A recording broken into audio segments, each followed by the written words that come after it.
Now, the Fujitsu V8 Supercar Series isn't just about developing drivers, it's also a place for some significant cars from championship history to do a little bit more work. A few points in case. This car is aiming for its third successive championship. In 2006, it won the main game with Rick Kelly, and last year took the Fujitsu Series crown with Tony D'Alberto on board. No pressure on David Reynolds to take a three-peat in 2008. Moving along, this one is a real favourite. This is the 2003 Bathurst-winning Kmart Commodore that remains the fastest ever car in history around Mount Panorama in the hands of Greg Murphy. It was a HRT chassis in 2000. Craig Lowndes won here on debut at Queensland Raceway, and he and Mark Skaife backed it up later in the year to take the Queensland 500. Now, speaking of Queensland, this car remembers Queensland with fond memories. It's the car that Jason Richards catapulted down the road on the exit of Turn 3. It was repaired and went on to take podium success at Sandown and Bathurst in the hands of Richards and Jamie Whincup. In fact, it was that drive at Bathurst that largely scored Jamie Whincup the drive with 888 from 2006. David Cedar's Golf Western car, once upon a time a Steve Ellery super cheap auto chassis. It finished on the podium at both Sandown and Bathurst in 2003. with Luke Yulden steering alongside team owner Steve Ellery. Moving along, the Fujitsu Falcon. Once upon a time, this was a Shell Helix Falcon. It was the car driven early by Stephen Johnson in its build, became a Development Series champion car with Dean Canto in 2005, and Andrew Thompson took back-to-back round wins at Bathurst and Phillip Island in 2006. To the most successful chassis in V8 supercar racing history. 13 round wins, all in the hands of Marcus Ambrose over the space of 3 seasons. A 2-time championship winning car in 03 and 04. It also won the Sandown 500 in 2004. Race 3 at Queensland Raceway, the decider in round 4 of the Fujitsu V8 Supercar Series. Dean Canto will start from pole. The grid, an aggregate of races 1 and 2, with Grant Denyer with that great win in race 2. He starts from row 2 alongside David Reynolds. Certainly does. So another great start from Grant here could get him up amongst the guys again, and certainly didn't have the speed of the front runners, but will have a go, no doubt. Jeff Emery having a really good weekend in the Tag Motorsport Commodore. He starts from 12th. Jack Perkins having a shocker, retired from race 2 after a 6th in race 1. Tim Slade, his housemate, having an even worse weekend in the Auto Pro Commodore. Damien Assaylet starting way down the back, and Ben Eggleston will line up in position 30 for this third and final race where tyre management really becomes critical. It certainly does. You really have to manage your tyres. You only get 8 tyres throughout the weekend. You've already done 2 races, so whether you did race 2 on a bad set of tyres or what were left from race 1, and save your good ones for this one. We'll see what they've got. Revs rise, race 3. Canto to the left of screen, Owen on the right. It's all about the launch, and it's all with the Falcon. Owen straight to the right-hand side of the road because he knows that Denyer, Reynolds, Dale Wood, they're all coming for it. Steve Owen got a good launch, but it then looked like the car sort of bunny hopped a little bit and went into wheel spin, and very difficult to recover the car at the start after that, and really just into damage limitation mode. Then you got another good start, but it wasn't enough to get up the inside of Steve Owen. This late stage of the day, a lot of the cars running with added windscreen strips for the low sun, which can be a real factor, and the shadows too can also play their part. Your sun's right in your eyes as you're trying to pick the apex at turn 2, so guys are going to run a bit more tape across the windscreen to keep the sun out of their eyes and their visors down and things like that, and do what they can to stop the sun getting in your eyes and distracting you, because it's very, very difficult to actually pick up the apex and then see the exit. David Reynolds here closing in on Grant Denyer. But our leaders have cleared away, and Denyer has got them all stacked up. Spoke to Dave Reynolds between races 2 and 3, and he has saved a good set of tyres for this last one. So he was hoping for a good start to get in front of Denyer early. Didn't quite get it done. Now has plenty of pressure on him trying to get by, because we can see now Canto and Owen, they've bolted.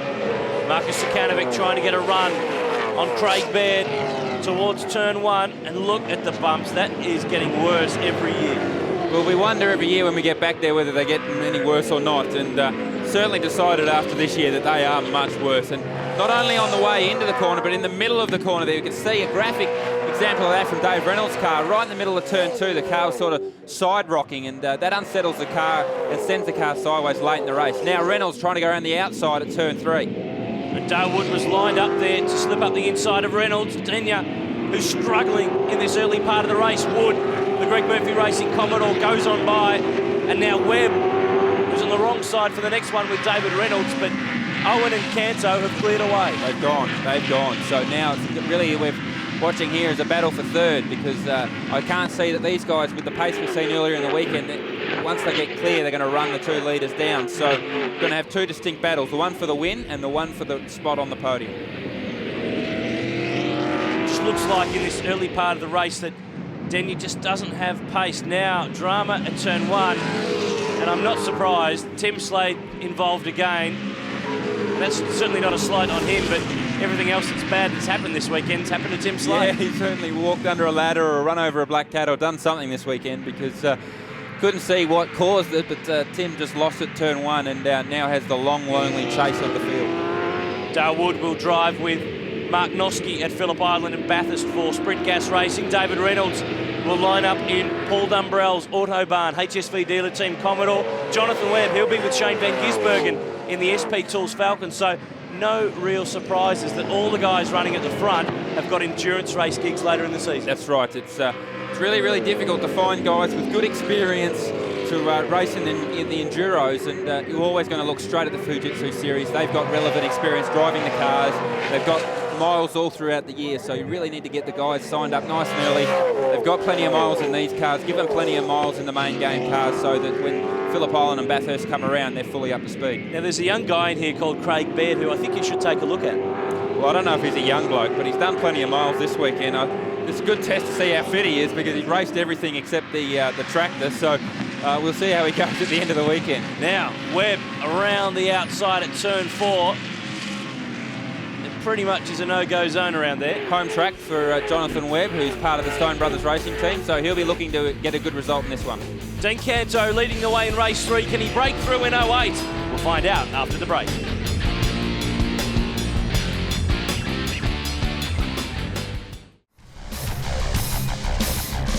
Round 4 of the Fujitsu V8 Supercar Series at Queensland Raceway. It's race 3, and Dean Canto and Steve Owen leading the way. Grant Denyer, though, he has got them all stacked up here. He certainly has. Most of the field, by the looks of things, as we look at this shot, we can just see the cars running over those bumps on the way into turn 1, and they've been there for a while, but now they seem to have extended themselves further into the mid-corner. And then another example of turn 2 with Dale Wood running wide, the bumps in the mid-corner having a big say on what the cars are doing. Joel Spychalla in pit lane. His Falcon driving on down and on through, which effectively ruins that race. But I was about to say that for eagle-eyed viewers, you'll notice that the track's surface this year is noticeably darker. It hasn't been resurfaced as such, but there's been a new sealant put on the surface. Yeah, there's been a sealant to stop the circuit breaking up anymore. It's not going to fix the bumps, but it has offered a bit more grip in the braking areas only. The cars have got about the same grip laterally or mid-corner and about the same grip drive, but certainly more grip in the braking, particularly here into turn 6. So we'll see the guys braking nice and late as we see Marcus Sukanovic running wide at the exit of, or mid to exit of turn 1 and rejoining at turn 2. A path well trodden over the course of the weekend. And only lost one spot to Gene Rollinson by the looks of things. Kept the car out of the deep bunker. They're only on the grass, foot back into it, and right blinker on and merge, please, sir. I don't think that's part of the driving test somehow, but this is a test for Denyer. Off 2, he looks pretty vulnerable. He looks a bit slow mid-corner there, but he's got good drive on the way towards turn 3. Jack Perkins, way back in the field. He started rear of grid after a 6th and a DNF, but he's got a real drama here because he's not mowing through them like he should be. No, he just ran wide there at turn 2 in the mid-corner, so Jack's had a tough weekend. He's had a tough couple of rounds, had some engine dramas at Sandown, and now another DNF in race 2. He's certainly not where he wants to be in the championship, and it's just going to be for the rest of this year, try and score some wins. Now, only a few rounds ago, he was 2nd in the series, and a real challenger should Steve Owen have any form of drama, but it's Jack who's had the dramas. He took his dad for a ride over the course of the weekend. He gets inside Brett Holdsworth in the TTM Commodore. Gave him a couple there. They all played on, but that could have been a spin. Well, it was close. Jack certainly got out of the back of Holdsworth's bumper and waited for him to catch it up again, then foot back down and tried to execute the pass. So Jack did the right thing, could have easily stayed up and turned him around. Now this is the fight for best of the rest behind our leader, Dean Canto, and Steve Owen. Now we saw Grant Denyer in race 2 drive with his head really smart, realised where he was weak and made sure he worked on his strength. So he's a little weak on the way into 2 and through the mid-corner at turn 2, but gets out very well. So he's not vulnerable at turn 3 in the braking. So here he's doing the same thing, getting out of the corners well, so that there's no one can have a run at him in the braking areas. And that's where you get by here at Queensland. Just in behind Craig Baird is Carl Reindler in the second of the Howard Racing Falcons. He had that drama with Jack Perkins at the beginning of the weekend, but has moved on through. 19th in race 1, 7th in race 2, and he's comfortably in the top 10 here. And although it is the test track for the Howard team, so he's done a lot of miles here and very few anywhere else, if not at all, he's had a pretty solid weekend and can build from that. It certainly has. Great qualifying from Carl, and obviously would have been disappointed with the race 1 result, but he can take from this weekend that he's had speed all weekend and fought through the field and got himself back into the top 10. So there's some positives to take from that, and usually that's the sort of catalyst that you need when you're having your first year, is to get yourself some confidence and get going for the rest of the year. So although he doesn't have the experience in the supercar at the other tracks, he can now proven to himself that he's got the speed and capable of doing the job.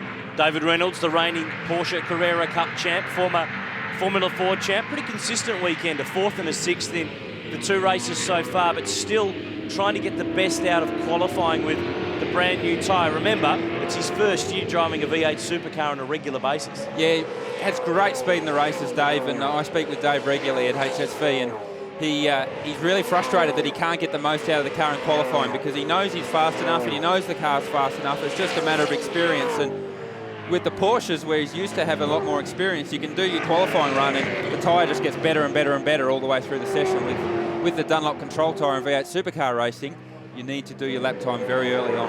Well, there's no lap times going on for Jack Perkins. He's in pit lane, and the Mack Trucks Commodore is out of this one. So that's 2 retirements in the second 2 races, and that has destroyed his championship. Yeah, it's all over for Jack for the year. So like we said earlier, really now it's just about showing that he's got the speed and trying to steal some races off Dean Canto and Steve Owen. And Jack's fast, there's no 2 ways about that. So obviously got some dramas there and decided it was probably better to put the car away.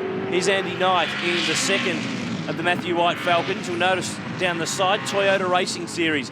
Andy was the champ back in his native New Zealand over summer. Jay Vernick, another one in plenty of dramas this weekend, and he's off the road on the exit of turn 3. The smoke that we see coming off the front of the car generally is just brake smoke, where the cars are sitting still and the brakes are still very, very hot. They'll just smoke away there. Having a bit of an issue finding a gear by the looks of things, and sounds funny, like having an issue finding a gear. Well, I'm sure he's looking for first, but it's sometimes difficult to engage the gear in these dog box gearboxes, and sometimes you need to take it out of gear, let the car idle for a little bit, re-engage the clutch, and it'll pop back in. So let's hope that Jay can get that done. We don't need a safety car. It looks like that car's been removed one way or the other. So Canto leading the way, lap 12 of 14 in race 3 at Queensland Raceway. They're under the checker flag after the break.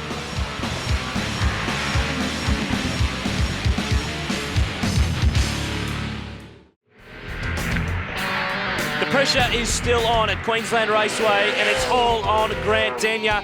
He was running 3rd, he's lost a spot to Dale Wood, and now Jonathan Webb is on the way through in the Stone Brothers Falcon. And there's an important thing riding on this for Grant, not just the position in this race, but a spot on the podium for the round. Yeah, that's right, Aaron, and now we see up the inside Jonathan Webb into turn 1, gets the job done, but this is costing Grant points. He needs to stop the points bleeding, so he can't afford to let Reynolds through here. It might jeopardise his podium. Now this is the area where they've been getting great runs, but it's Reynolds who's sideways on the exit of turn 2, and that hurts the terminal speed all the way down to the braking zone at 3. That's right, 2 or 3k an hour that you lose on the exit of 2 will cost you 4 or 5 at the end in the braking area at turn 3. So we see there, Reynolds got a bit taily on the exit of 2, couldn't get a run on Grant at all, and Grant didn't have to defend in the braking area.